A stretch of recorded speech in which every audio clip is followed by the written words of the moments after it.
Ibrahim alaihissalam adalah seorang nabi yang mendapatkan gelar Khalilullah atau kekasih Allah Subhanahu wa taala. Di mana Nabi Ibrahim alaihissalam ini Allah karuniai yaitu harta kekayaan yang sangat melimpah ruah. Sebagai rasa tanda syukurnya kepada Allah Subhanahu wa taala, Nabi Ibrahim ini berkurban di setiap tahunnya, yaitu 1000 kibas, 100 kibas, 100 onta dan 300 sapi. Ini Pak, kalau diuangkan sekarang mungkin puluhan miliar rupiah. Sampai saat ini sekaya apapun manusia, belum ada yang mampu menandingi pengorbanan yang dilakukan oleh Nabi Ibrahim alaihissalam. Tetapi Nabi Ibrahim alaihissalam berkorban dengan sedemikian banyaknya. Nah, hadirin sekalian rahimakumullah, kedermawanan Nabi Ibrahim alaihissalam ini terkenal sampai ke seluruh pelosok negeri, yang pada akhirnya Nabi Ibrahim alaihissalam ini mendapatkan pujian. Wahai Ibrahim, hebat kau Ibrahim, kau keluarkan hartamu di setiap tahunnya. Tetapi yang menjadi pertanyaan, apakah engkau tidak takut miskin? Lalu Nabi Ibrahim alaihissalam menjawab, wahai fulan, saya tidak takut miskin. Semua ini berasal dari Allah dan akan aku kembalikan kepada Allah Subhanahu wa taala. Jangankan hewan ternak ini, andai saja Allah karuniakan kepadaku anak, maka atas perintah Allah anak tersebut akan aku sembelih. Mengapa Nabi Ibrahim berkata demikian hadirin sekalian? Dikarenakan usia Nabi Ibrahim sudah lanjut bersama istrinya, belum Allah karuniai satu orang anak pun. Ringkas kisah, hadirin rahimakumullah, istri Nabi Ibrahim bernama Siti Sarah. Suatu ketika Siti Sarah berkata kepada Nabi Ibrahim alaihissalam, wahai Ibrahim, aku istrimu saat ini sudah lanjut usia, rasanya tidak bisa lagi memberikan keturunan untukmu. Maka engkau adalah seorang nabi, maka kau harus punya anak untuk meneruskan perjuangan agama Allah Subhanahu wa taala. Aku memohon kepadamu demi agama Allah, maka kau cari istri lagi. Apa jawab Nabi Ibrahim? Wahai istriku, aku tidak akan menikah lagi, aku tidak akan mencari istri lagi. Aku tidak mau menyakiti hatimu. Andaikan seumur hidup kita sampai maut memisahkan, maka aku tidak akan mencari istri lagi. Kemudian dipaksa lagi Nabi Ibrahim untuk mencari istri lagi. Nabi Ibrahim tidak mau. Dipaksa lagi, terus dipaksa. Nabi Ibrahim tidak mau. Jadi Pak, Nabi Ibrahim dipaksa untuk menikah, tidak mau. Entah kalau bapak-bapak ini saya tidak tahu. Mungkin ibarat bahasa itu untuk jawab di kategori. Nah, terus sekarang ringkas kisah, maka pada akhirnya Nabi Ibrahim demi kepentingan agama Allah Subhanahu wa taala mengakui dan menerima tawaran daripada istrinya. Baik kalau gitu, demi agama Allah Subhanahu wa taala saya harus punya keturunan. Karena engkau menyuruh aku untuk menikah lagi, maka aku mohon kepadamu, tolong carikan siapa yang paling baik untuk istriku. Maka kata Siti Sarah, tidak usah jauh-jauh, ini dia anak budaku bernama Siti Hajar. Maka ringkas kisah, menikahlah Nabi Ibrahim alaihissalam dengan Siti Hajar. Tak lama kemudian hamil Siti Hajar, maka adalah anak dan melahirkan anak tersebut bernama Nabi Ismail alaihissalam. Tak lama kemudian juga hamil istri tua Nabi Ibrahim, Siti Sarah, maka lahir juga seorang anak, dan anak tersebut bernama Ishak alaihissalam. Inilah garis keturunan bangsa Yahudi. Hadirin sidang jamaah salat Id yang dirahmati Allah Subhanahu wa taala. Lengkaplah sudah kebahagiaan Nabi Ibrahim alaihissalam selama 86 tahun menanti Rabbi habli minas sholihin. Ya Allah, karuniakanlah aku anak yang soleh. Dengan berkat kesabaran Nabi Ibrahim alaihissalam, ternyata Allah jawab dengan kenikmatan yang luar biasa.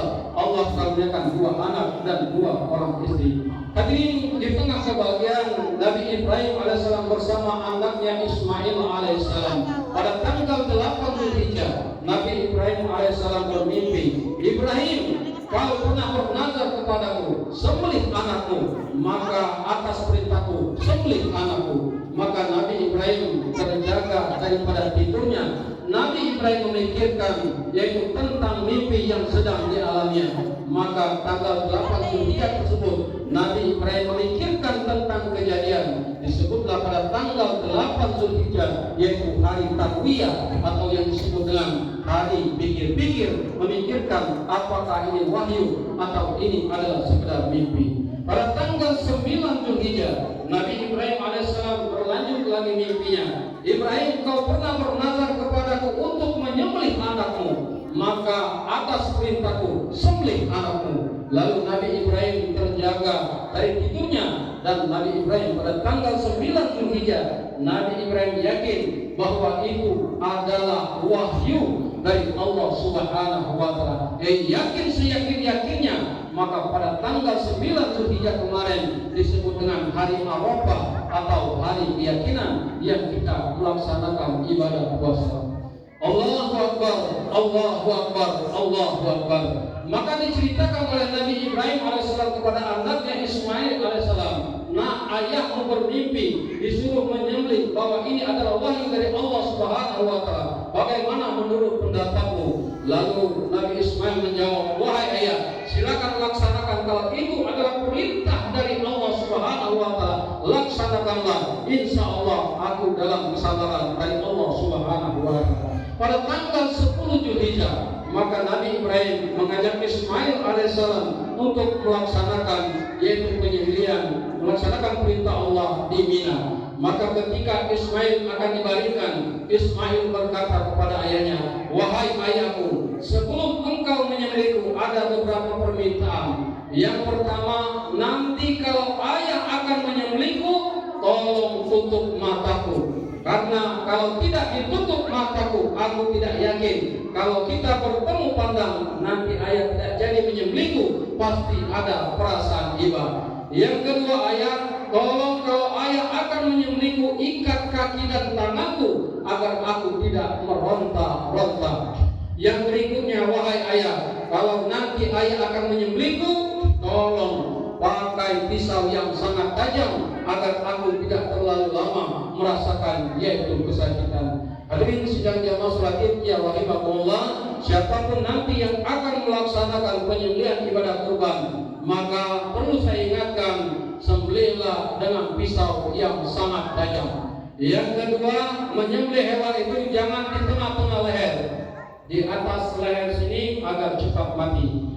Hadirin sidang jamaah salat Id rahimakumullah, yang berikutnya permintaan Nabi Ismail alaihissalam, wahai ayah, ketika ayah menyembelihku nanti, selesai penyembelihanku nanti, jangan sampai tahu bahwasanya bajuku terkena darah, jangan sampai tahu oleh orang tuaku. Dan terakhir permintaan aku, ayah, nanti kalau aku sudah tiada, jangan sampai ada anak yang lewat di depan rumahku.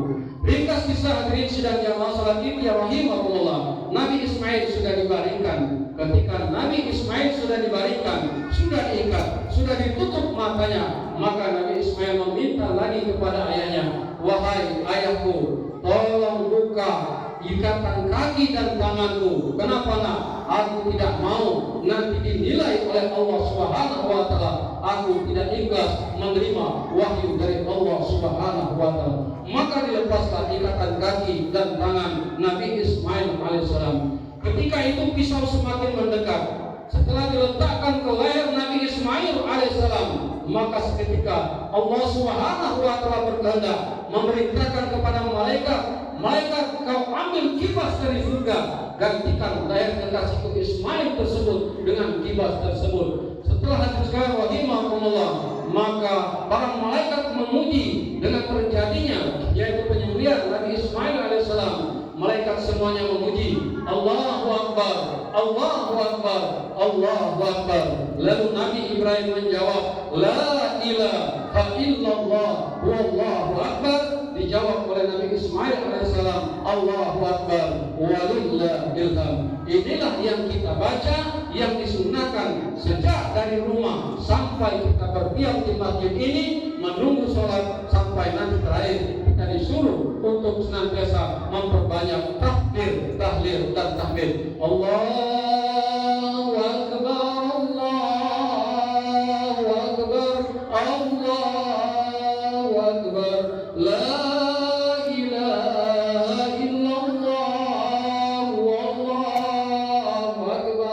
Allahu Akbar walillahil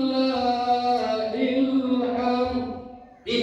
takbir dan tahmid yang kita kumandangkan, yang sejak disunahkan dari rumah sampai ke masjid ini, walaupun kita tidak mengerti bagaimana sejarahnya ini, pasti kita akan tersentuh, pasti jiwa kita tergetar mendengar takbir dan tahmid ini. Hadirin sidang jamaah salat Id yang dirahmati Allah Subhanahu wa taala.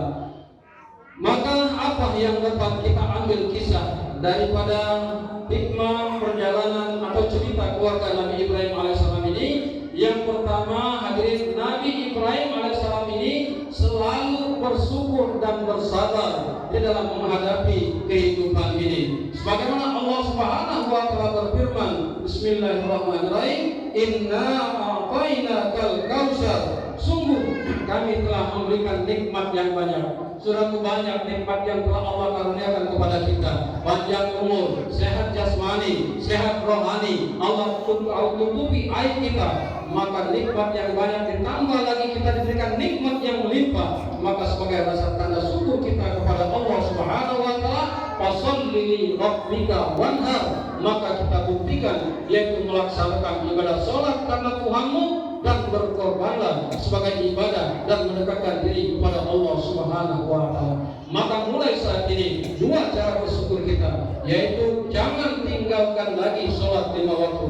Hadirin, kalau kita baca salat 5 waktu ini adalah perintah Allah, kasih sayang Allah kepada kita selama 24 jam, hanya 25 menit dalam satu hari semalam. Artinya hadirin sekalian, ketika nanti kita sudah selesai melaksanakan salat subuh, umur kita tidak sampai pada waktu yaitu zuhur, alhamdulillah usia kita sudah dijaga oleh salat subuh. Andaikan sampai pada waktu zuhur, alhamdulillah, maka kita dilanjutkan dengan salat asar. Dan andaikan usia kita tidak sampai pada waktu salat asar, alhamdulillah kita sudah dijaga oleh salat tadi. Inna salata tanha 'anil fahsya'i wal munkar. Maka Allah senantiasa memperingatkan, ya ayyuhalladzina amanu taqullaha haqqa tuqatih wa la tamutunna illa wa antum muslimun. Hai orang-orang yang beriman, hai orang yang beriman, bertakwalah kepada Allah dan janganlah kalian mati terkecuali dalam keadaan beragama Islam. Hadirin, yang kedua hikmah yang dapat kita ambil adalah ibadah sholat adalah ibadah mahdoh, ibadah korban adalah hablum minan nas. Maka kita jalin hablum minan nas ini dengan sebaik-baiknya. Dan terakhir, Nabi Ibrahim berdoa kepada Allah Subhanahu wa taala, yaitu selama 86 tahun dengan doa Rabbi habli minas sholihin. Maka berikan kepada anak cucu kita, katakan bahwa kita, Tuhan kita adalah Allah, Nabi kita adalah Muhammad. Maka tujuan hidup kita tidak lain, wa ma khalaqtul jinna wal insa illa liya'budun. Dan kita punya cita-cita besar, sampaikan kepada anak cucu kita, tidak hanya di dunia ini saja, akan tetapi sampai di akhirat nanti. Wa minkum may yaqulu rabbana atina fid dunya hasanah wa fil akhirati hasanah wa qina azabannar. Maka jadilah kita contoh yang baik, anak yang baik, yaitu istri yang baik dan keluarga yang baik. Maka kita bisa meneladani, yaitu daripada Nabi Ibrahim alaihissalam. Dan contoh kita yang terbaik adalah Nabi Muhammad SAW, agar mati bagi kita meneladani beliau. Laqad kana lakum fi Rasulillah uswatun hasanah. Demikianlah khutbah yang dapat saya sampaikan. Mudah-mudahan bermanfaat, akan dapat menggugah hati, jiwa dan pikiran kita untuk semakin mendekatkan diri kepada Allah Subhanahu wa taala.